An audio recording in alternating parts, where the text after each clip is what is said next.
Okay. ఇప్పుడు జనరల్‌గా sir మామూలుగా బీపీ గాని, థైరాయిడ్ గాని అలాంటి సమస్యలతో బాధపడుతుంటారు సార్. అవును. అలాంటి వాళ్ళు వచ్చినాక నాకొచ్చింది అని ఇంకా బాధపడుతూ ఉంటారు. మరి ఆ సందర్భంలో గూడా వాళ్ళకి హార్ట్ అటాక్‌కి గురయ్యే అవకాశం ఉంటుందా? అవును. మేజర్‌గా 2 prime factors for heart attacks okay. నన్నడిగితే. Okay sir. ఒకటి షుగర్. హ్మ్. షుగర్ ఉన్న వాళ్ళలో ఒక 3-4 రెట్లు ఎక్కువ హార్ట్ అటాక్స్ వస్తాయి. Okay sir. ఇంకోటి స్మోకింగ్. ఈ హ్మ్. 2 చాలా డేంజరస్. ఓకే. స్మోకింగ్ వల్ల బ్లడ్ క్లాటింగ్ ఫ్యాక్టర్స్ టెండెన్సీ ఎక్కువ ఉండడం ఉంటుంది. ఓకే. వెజల్స్ కూడా మన గుండె రక్తనాళాలు కూడా కొంచెం పెద్దగా అయ్యే ఛాన్స్. ఎప్పుడైతే మన బ్లడ్ వెజల్స్ సైజ్ పెరుగుతుందో అప్పుడు స్టేసిస్ అంటాం. అక్కడక్కడే బ్లడ్ నిల్చుండిపోయి బ్లడ్ క్లాటింగ్ అనేది జరిగే అవకాశం ఉంటుంది. ఓకే. కొలెస్ట్రాల్ ఎక్కువ పేరుకుపోయే అవకాశం ఉండొచ్చు. ఈ రెండిటి వల్ల హార్ట్ అటాక్స్ ఎక్కువగా వచ్చే అవకాశం ఉంటుంది.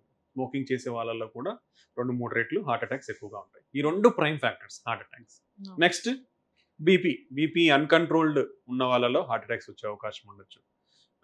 Then genetic family history important. Hmm. మన ఫ్యామిలీ హిస్టరీలో ఎవరికైనా అంటే మన కుటుంబంలో హ్మ్. ఎవరికైనా less then 55 years in females or less than 65 years in మేల్స్‌లో హార్ట్ అటాక్స్ వచ్చింటే మన రిస్క్ ఎక్కువగా ఉంటుంది. Okay sir. కాబట్టి మనం జాగ్రత్తగా ఉండాలి. Okay sir. So even thyroid abnormalities ఉన్నా హ్మ్. కొంచెం రిస్క్ ఎక్కువగా ఉండే అవకాశం ఉండొచ్చు. Then cholesterol abnormalities. Okay sir. అది ఫెమిలియల్‌గా కూడా కొలెస్ట్రాల్ ప్రాబ్లమ్స్ ఫ్యామిలీ పరంగా కూడా కొలెస్ట్రాల్ ప్రాబ్లమ్స్ ఉండే అవకాశం ఉంటుంది. ఈ కొలెస్ట్రాల్ అబ్నార్మాలిటీస్ ఎక్కువ ఉన్నప్పుడు కూడా హార్ట్ అటాక్ వచ్చే అవకాశం ఎక్కువ ఉంటుంది. ఈ రిస్క్ ఫ్యాక్టర్స్ అనేది చూసి కిడ్నీ ప్రాబ్లమ్స్. హ్మ్. కిడ్నీ ప్రాబ్లమ్స్ ఉన్న వాళ్ళలో కూడా ఈ ప్రాబ్లం ఉండే అవకాశం ఉంటుంది. Okay sir. ఒబిసిటీ. హ్మ్. పర్టికులర్‌గా పొట్ట చుట్టూ ఎవరికైతే ఊబకాయం ఎక్కువ ఉంటుందో వాళ్ళలో ఇన్‌ఫ్లమేషన్ అనేది కూడా ఉంటుంది. మన బాడీలో అంటే చెడు కణాలు. Okay so sir. దాని అంటే మనకు ఓన్లీ బ్లడ్ క్లాటింగ్ వల్లనే రాదు ఓకే. హార్ట్ అటాక్ అనేది. దాంట్లో ఓకే. చాలా మెకానిజమ్స్ ఉంటాయి. Okay sir. అంటే మన బాడీలో చెడు తెల్ల రక్త కణాలు ఇలా ఉంటాయి. హ్మ్. సో ఎప్పుడైతే ఇన్ఫ్లమేషన్ అంటాం, ఈ ఇన్ఫ్లమేషన్ కూడా జరుగుతున్నప్పుడు మన వెజల్లో హ్మ్. గుండె రక్తనాళాలలో ఆ బ్రీచ్ ఒక లేయర్ ఉంటుంది ఎండోథీలియం అని. ఆ లేయర్ బ్రేక్ అవుతుంది. బ్రేక్ అయినప్పుడు ఆ చెడు కణాలని లోపలికి పోవడము, హ్మ్. ఎక్సెస్ కొలెస్ట్రాల్ తీసుకోవడము, ఆ కొలెస్ట్రాల్ కన్వర్ట్ అయిపోవడము, ఆ కొలెస్ట్రాల్ ఇంకో దానిని అట్రాక్ట్ చేయడము, అవి రావడము, అది ఇంకా పెద్దగా అవడం, ఇట్లా పెరుగుతా పోతుంటుంది బ్లాక్ అనేది. ఓకే కాబట్టి సార్. ఈ ఇన్ఫ్లమేషన్ అనేది కూడా బాడీలో ఇంపార్టెంట్. అది కూడా ఎక్కువ శాతం ఉందంటే మనకి హార్ట్ అటాక్స్ ఎక్కువగా వస్తాయి. సో అది యూజువల్‌గా పొట్ట చుట్టూ ఊబకాయం ఉన్న వాళ్ళలో ఇన్ఫ్లమేషన్ కొంచెం ఎక్కువగా ఉండే అవకాశం. కాబట్టి వీళ్ళందరూ కూడా ఓవర్ వెయిట్ అనేది కూడా చాలా ఇంపార్టెంట్. అది ఉండకూడదు. ఓకే ఈ సార్. ఫ్యాక్టర్స్ అన్నీ ఉన్న వాళ్ళలో హార్ట్ అటాక్స్ రిస్క్ పెరిగే అవకాశం ఉంటుంది. Okay sir.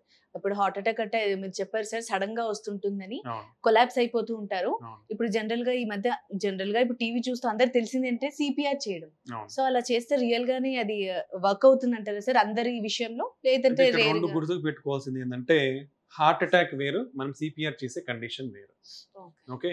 హార్ట్ అటాక్ అంటే గుండె రక్తనాళం బ్లాక్ అయినప్పుడు వచ్చే కండిషన్‌ని హార్ట్ అటాక్ అంటాం. ఓకే. అప్పుడు మన గుండె మజిల్ వీక్ అవ్వచ్చు. దానివల్ల పెయిన్ వస్తుంది, హ్మ్. ఆయాసం వస్తుంది, ఇవి ఉండొచ్చు.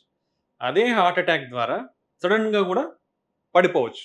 Okay sir. దాన్ని కార్డియాక్ అరెస్ట్ అంటాం. Okay. Cardiac arrest. Cardiac arrest అంటే ఏంటి? మన గుండె పని చేస్తా ఉన్నది సడెన్‌గా ఆగిపోతుంది. హ్మ్. ఏమీ ఉండదు ఫంక్షన్. హ్మ్. ఇట్లనే ఉండిపోతుంది. సో అప్పుడు మన బాడీకి బ్లడ్ అనేది పంప్ అవ్వదు. హ్మ్.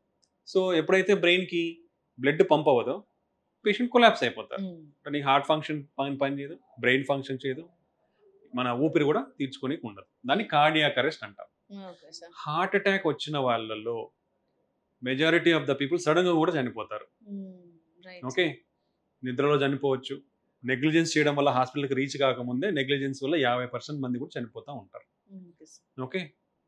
సో ఇంకోటి హార్ట్ అటాక్ వచ్చినప్పుడు ఎప్పుడైతే పంపింగ్ వీక్ అవుతుందో మన బీపీ అనేది కూడా పడిపోతుంది.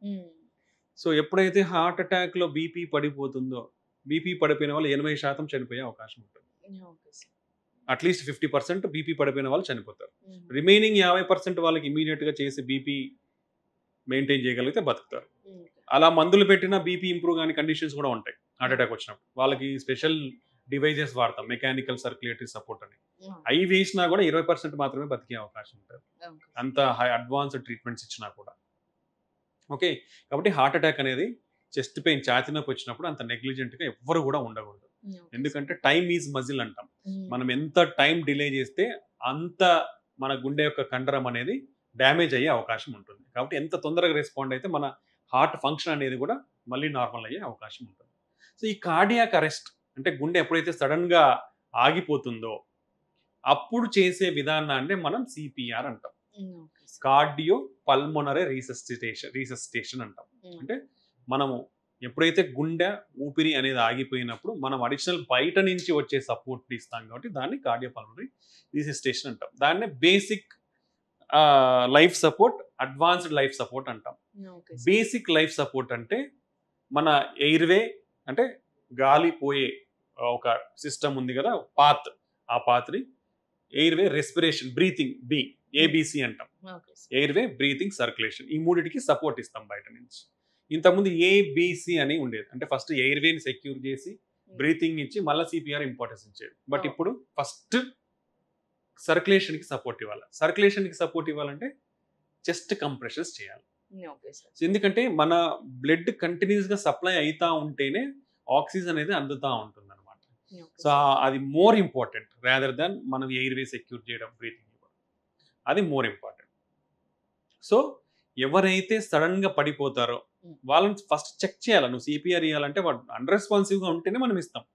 అంటే వాళ్ళని పిలిచి తట్టి వాళ్ళు కాన్షియస్గా ఉన్నారా, అన్కాన్షియస్గా ఉన్నారా అనేది మనం అసెస్ చేయాల్సి. వాళ్ళని గట్టిగా తట్టి 2 భుజాలు తట్టి ఎలా ఉన్నారనేది మనకు తెలుస్తుంది, రెస్పాండ్ అవుతున్నారా లేదా అనేది. నెక్స్ట్ మనం ఏంటంటే పల్స్ చూస్తాం. ఇక్కడ మన ట్రేకియా విండ్ పైప్ ఉంటుంది. విండ్ పైప్ కి పక్కన ఒక మజిల్ ఉంటుంది. ఈ రెండింటి మధ్య ఈ గుంతలోనే మనకు పల్స్ అనేది తెలుస్తుంది. సెంట్రల్ పల్స్ అంటాం. ఇది ఉందా లేదా చూస్తాం. అది లేకుంటే మన గుండె పని చేయట్లేదు అన్నట్టు. మూడోది బ్రీతింగ్, ఊపిరి పీల్చుకుంటున్నాడు. సడన్ గా అలా ఆగిపోయినా కూడా అలా చెక్ చేసినప్పుడు తెలుస్తుంది. గుండె సడన్ గా ఆగిపోయినా మనకి ఇక్కడ పల్స్ ఉందా లేదా, లేకుంటే ఆల్మోస్ట్ గుండె పని చేయకపోవడం, సెంట్రల్ పల్స్. మూడోది బ్రీతింగ్ తీసుకుంటున్నారా లేదా. సో అప్పుడు బ్రీతింగ్ మనం చూస్తే మన చెస్ట్ రైజ్ అవుతుందా లేదా చూడొచ్చు. ఇక్కడ ఎలిబెట్ చూసినా మనకు బ్రీతింగ్ ఉందా లేదా తెలుస్తుంది. ఈ మూడు లేనప్పుడే మనం చెస్ట్ కంప్రెషన్స్, ఈ బేసిక్ సిపిఆర్ అనేది స్టార్ట్ చేస్తాం. దాంట్లో most important chest compressions. Chest compressions చేసినప్పుడు ఏమవుతుందంటే మన గుండెలో ఉన్న బ్లడ్ బయటికి పోతుంది. కంప్రెస్ చేసినప్పుడు, రిలాక్స్ అయినప్పుడు మన బాడీలో ఉన్న బ్లడ్ గుండెకి వస్తుంది. ఆ విధంగా మనం బ్లడ్ సర్క్యులేట్ చేస్తాం అన్నమాట. ఓకే, ఇది. సో అలాంటి టైంలో మనం సిపిఆర్ చేయడం, that is the only measure. బయట ఎక్కడైనా ఫస్ట్ మెజర్ అలాంటి సిచ్యుయేషన్లో సిపిఆర్ అనేది హెల్ప్ అవుతుంది.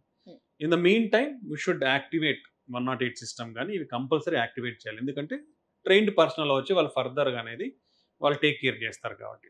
సో అలా ఎవరన్నా పడిపోయినప్పుడు, కార్డియాక్ అరెస్ట్ అయినప్పుడు మనం ప్రైమరీ రెస్పాన్స్ ఇచ్చే విధానాన్ని, సపోర్ట్ విధానాన్ని సిపిఆర్ అంటాం అన్నమాట. అది చేయడం వల్ల కొందరి ప్రాణాలైనా మనం నిలబెట్టిన వాళ్ళం అవుతాం.